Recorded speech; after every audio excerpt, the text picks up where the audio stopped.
Hey, what's up? Hope everyone's doing all right. So hopefully this will be my last week just using my phone and being lazy, but I've just been doing a lot. I don't have a lot of time, so I want to make sure I make these videos.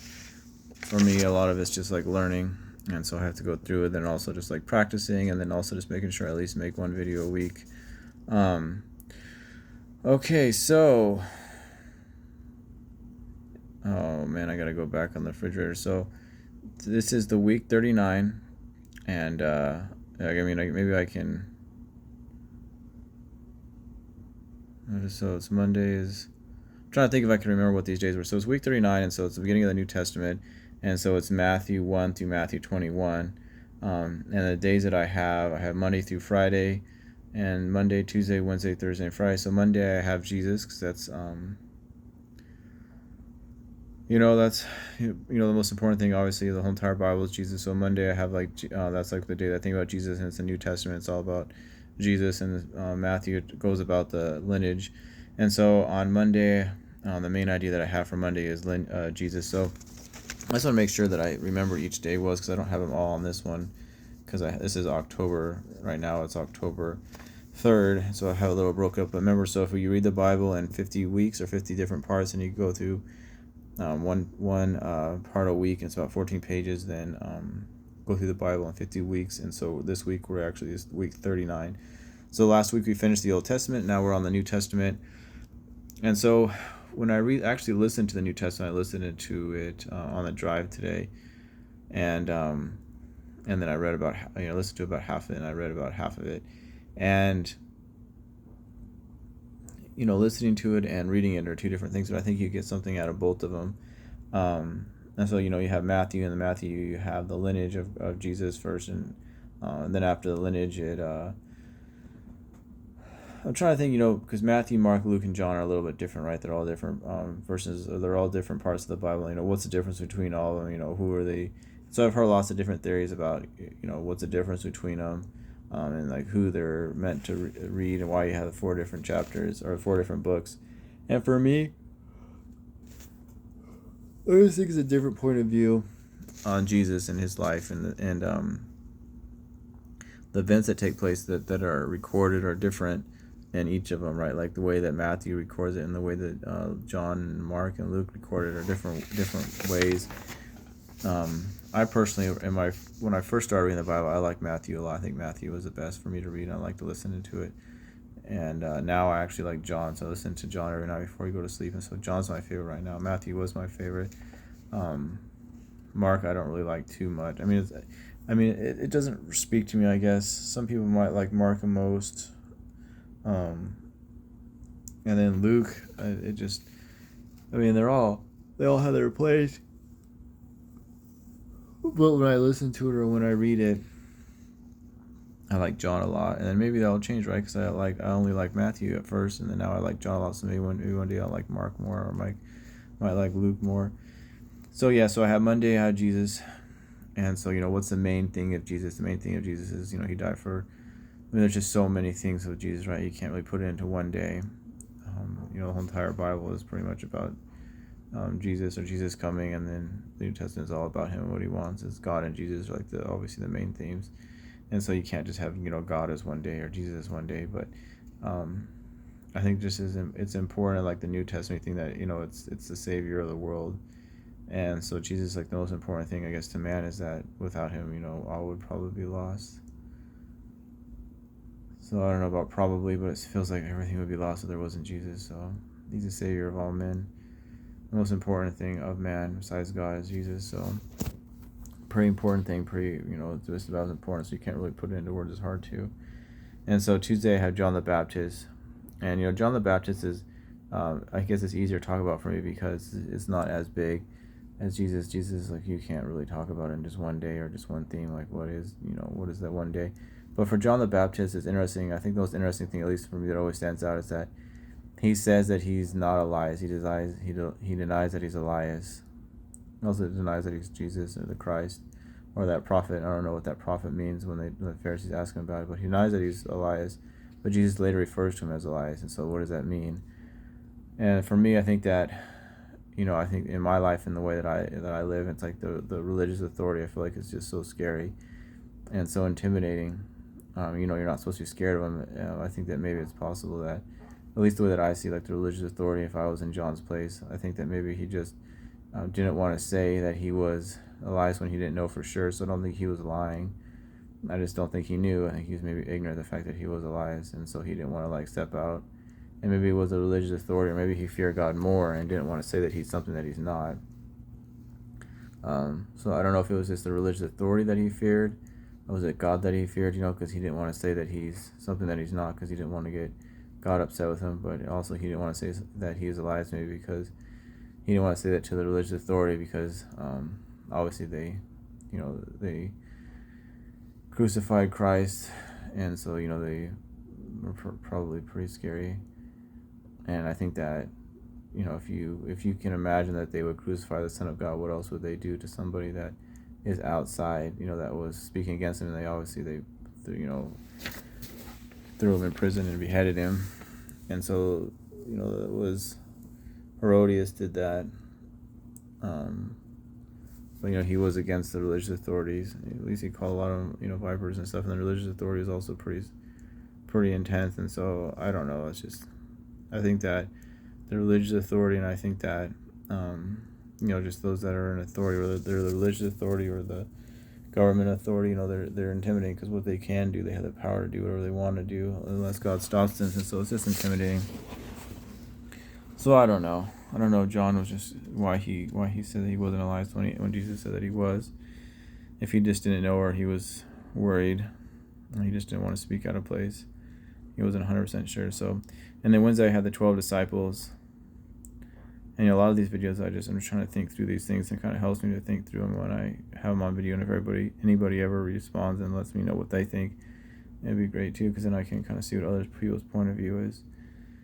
Even if I'm saying my point clear enough where people can understand what my point actually is.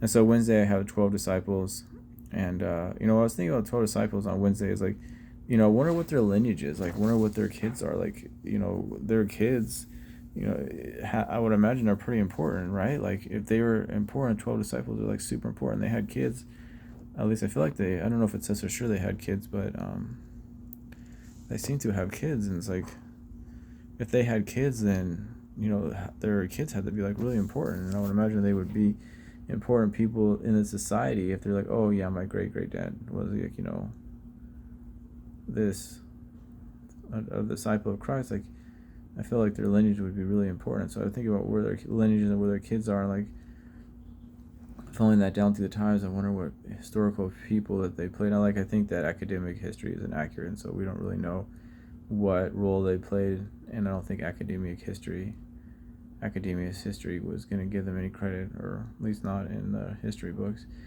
And so Thursday I had Jesus does miracles, and this was to show the power that he had and his authority that he had. And it's interesting because what the miracles they did, he probably could have done any miracles, right? Like, they could have been miracles of, we think of miracles, and we think of miracles of like of healing and benefiting a person. But a miracle could be just like when Joshua when he went around that city. I forgot what city it was, and he went around it 5 times and the walls fell down. Like, would that be considered a miracle? Is a miracle just only like healing? Because we think of, when you think of Christ, it's like the miracles that he did. But Jesus probably had the ability to do whatever he wanted to do, and he chose to like heal and to give wisdom.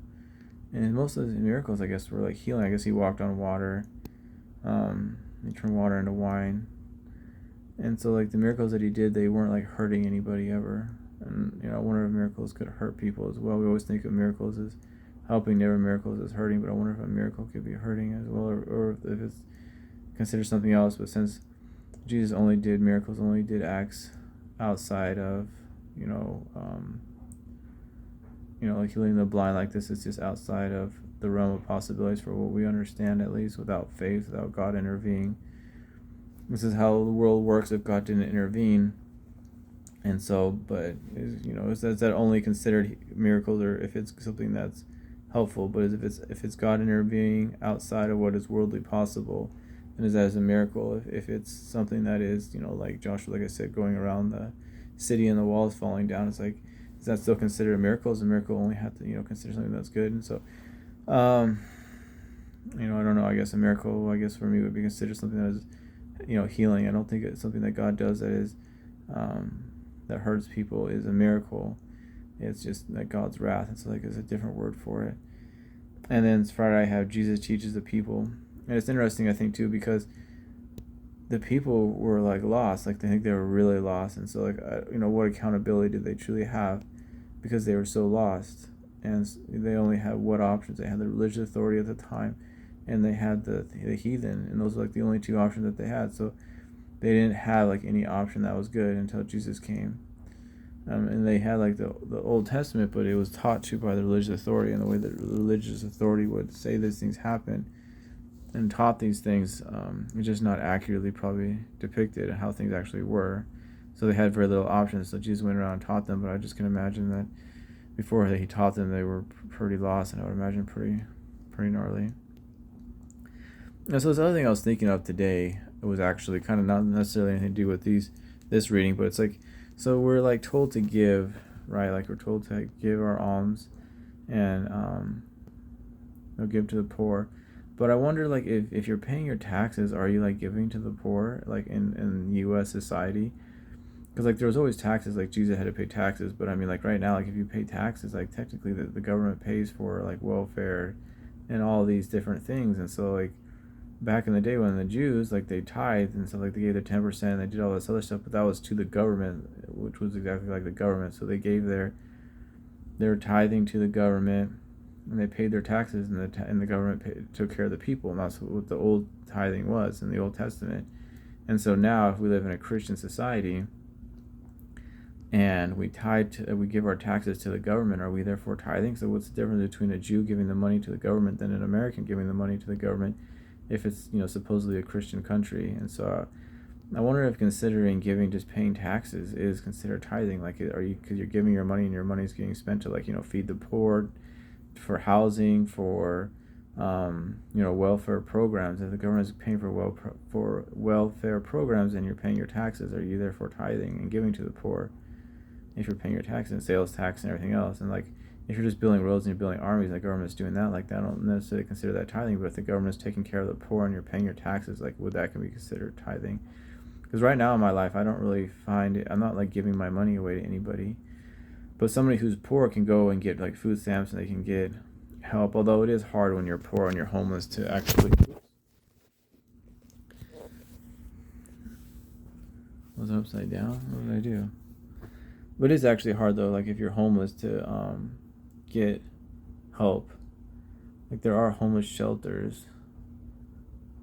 But I mean, I was here and like you can't really like where they're not like homeless shelters that the government really runs. At least I couldn't find any when I was homeless.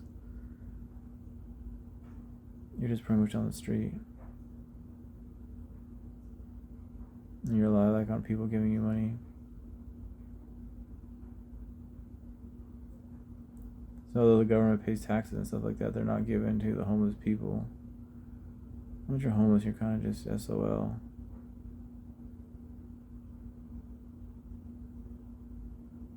And so I don't really think supposedly the government takes care of the lower, but they don't take care of. Like you can't just go to like a homeless shelter. And the homeless shelters you do go to, you don't want to go to. It was super sketch. Better to be like sleeping on the sidewalk somewhere.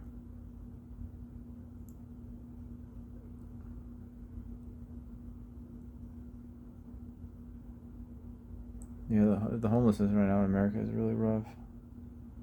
I mean, if you could go somewhere and just be homeless, and why would you ever work? Why would you ever get out of being homeless? So I don't know if that's considered paying taxes is considered giving to the poor. But I mean, like giving to a church, that's not gonna help the poor either. So it's like tithing. Like, what is tithing? Then, like, how do you tithe? What's the best way to tithe? Like, if I give it straight to a homeless man, he's just going to go buy drugs with it. Is that the best thing to do? I mean, he's going to go buy drugs with it, but your money, everybody spends their money on drugs, pretty much. Some of it, I mean, you buy coffee or cigarettes or energy drinks. So, I mean, or medicine from the doctors, painkillers, psychic meds, psychomeds, alcohol. So everybody's buying drugs, and so you give your money to a homeless person. Yeah, they're gonna buy drugs, but that's what you spend your money on too. And you can say, okay, well, have an addiction to your addiction to video games or to chocolate or caffeine or to sugar. You're gonna spend your money because sugar can be argued to be very similar to a drug too, and so you're gonna spend your money on drugs as well. So I gave this homeless man money. He's gonna go buy drugs with it. Yeah, but you're gonna say so is you. So like, what do you do as far as tithing goes? There's a person today that was like had a sign there asking for money, and I didn't give him any money. And I haven't been doing that lately because now I actually have money. It's like now I have a little bit of money. It's like now I'm not giving it away. When I had no money, I gave more away. But now I'm finding it hard to give money when I have some money because I just don't really know where to give it to. Like, who should I give my money to? There's not a church that and the thing is too is if you give your money, like if you tell somebody Godspeed and they do evil things, and then you can be held accountable for that. I feel the Bible says, and so if I give my money to somebody and they're going to do bad things with the money that I give them, then I'm not really doing the right thing, and I just don't really trust the people. Like if I had somebody I could give money to that I feel like would be beneficial to them, or organization I give my money to that I feel like they would be beneficial, then it would be a better thing to do. But there's not any individual, any organization that I could give my money to that I feel like is going to be used for good and not for evil. That was difficult. Something to think about and pray about. Anyways, I hope everyone's doing good. The video's getting pretty long. God bless and happy truth seeking.